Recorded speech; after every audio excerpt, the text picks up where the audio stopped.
It is Sunday evening, 7 p.m.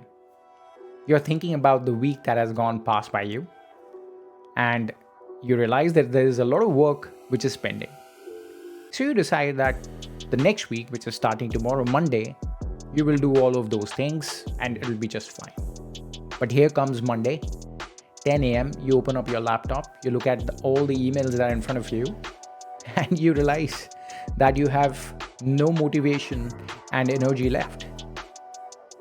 And there are also certain days by default where you are trying to do something very focused, but you have no energy left in you.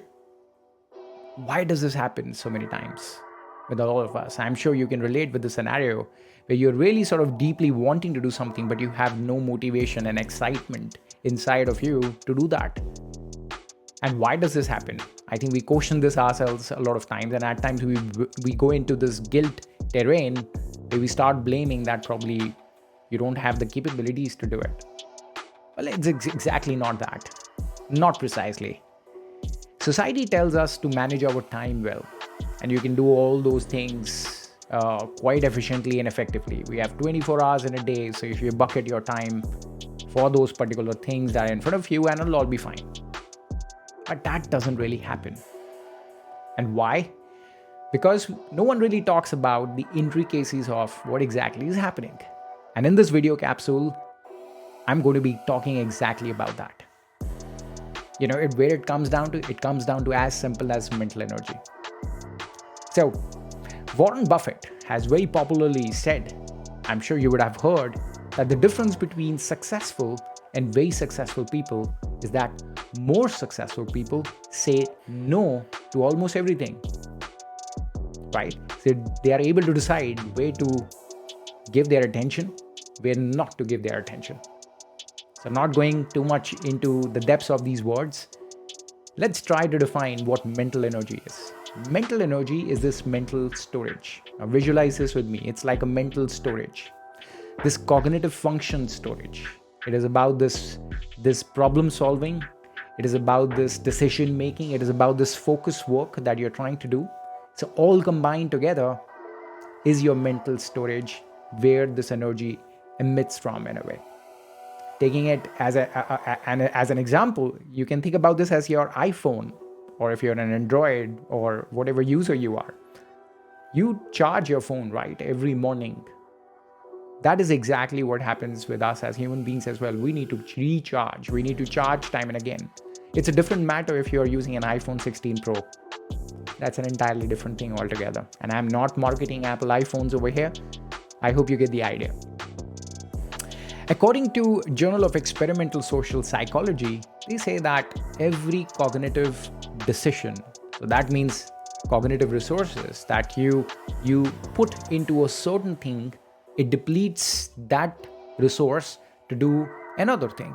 So that means every decision you take in one area of your life, it depletes that resource for another area of your life. And I'm talking about that point of day, not for your entire lifetime. It can be a lifetime if you don't really sort of understand the concept here. So every small decision, every micro decision, whether you're deciding to buy with chocolate, should I go for a Cadbury, should I go for Oreo cookies, or should I go for this, for that, what sugar should I be taking, but it has fat because it has a lot of sugar, it might be diabetes. All of this decision, all of this thinking, and eventually that decision depletes your cognitive reserve, your mental storage.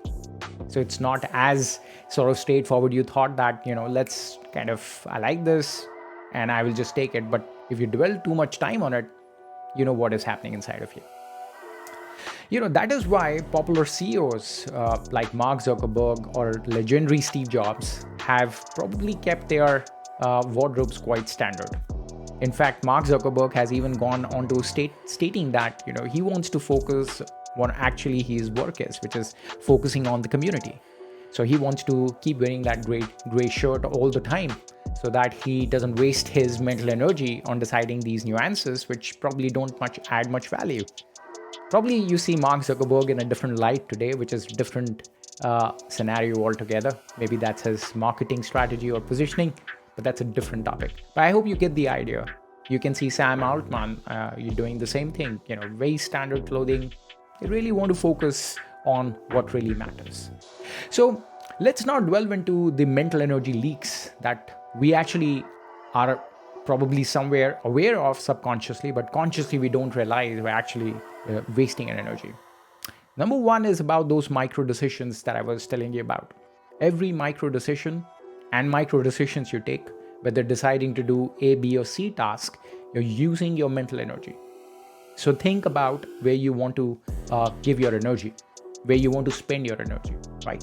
So that's your first. And part of this is task switching and multitasking. And this happens a lot of times. A lot of us commonly say task switching and multitasking are exactly the same thing. It is not. Task switching, as you can understand, you are switching one task to another, maybe not at the right at the same point of time. Whereas multitasking is all about doing the same, you're doing multiple things at one point of time. And this happens when you're looking at your television, you're watching a movie, and you're on your iPhone, and you're on your Instagram, and then you're on your WhatsApp, and then you're on Telegram, then you're on YouTube, you're looking at this message, that message. What is really happening? Your attention is all over the place. Your brain is at the most epitome level of steaming, and you deplete a lot of energy. Guess what happens if you have to do anything important right after that? You have no energy and no focus left to do the things that really matter to you. That's a major energy drain and leak, which we are conscious of, yet not conscious of, right? The second one that you want to identify, this always on connectivity, which I'm emphasizing in the previous example, is about this always on connectivity, which is part of multitasking, but being always available all the time for everything. That email has come, that message has come, you have to respond right away. No, you don't have to. And I'm not going into mystics of ethics here. It is just about ensuring that you're not connected always. You take time to disconnect yourself. What ultimately happens because of all of this is something called ego depletion. What ego depletion means is that you actually lose the ego to manage yourself. Your decision-making capabilities deplete. And that is the reason when you're 7:30 p.m. on Friday evening in Carrefour, in your supermarket, in Asda or wherever, in that grocery store, that chocolate which is at that aisle becomes more tempting and you end up eating it as well. Or that ice cream that you have not eaten for a long period of time, you ended up eating it. Or some decision that you're trying to prolong, you ended up doing it. Why so? Because at one point of time, your willpower, your energy levels have depleted to a level where you lose self-control. So this is exactly what happens towards the end. So how do you sort of mitigate and come out with some remedial solution? What is that magical solution that I can give it to you so that your life is going to be outstanding from here? Well, I can actually. Let me make an attempt here. Scientists call something biological about human beings, and in the terms of the rhythm that we function in, it's called the ultradian rhythms. That really means is that we oscillate between 90 to 120 minutes of high peak performance and then restorative rest, valleys of restorative rest. So very successful people, or in general, you will see that people who are doing really well in their life, they are doing things in this wave and this cycle of 90 to 120 minutes and taking break to restore themselves. Jeff Weiner, former CEO of LinkedIn, has very popularly sort of said in his interviews that he keeps about 2 hours separate for recharging himself. And you have Ariana Huffington very popularly saying it as well, as far as that recharging or taking breaks is not a luxury. It is necessary for you to perform all those important cognitive functions, your decision making, your problem solving, and that focus work, which will give you that quality output. And the world deserves to see that quality output of yours. So what happens time and again? Exhausting days, exhausted work.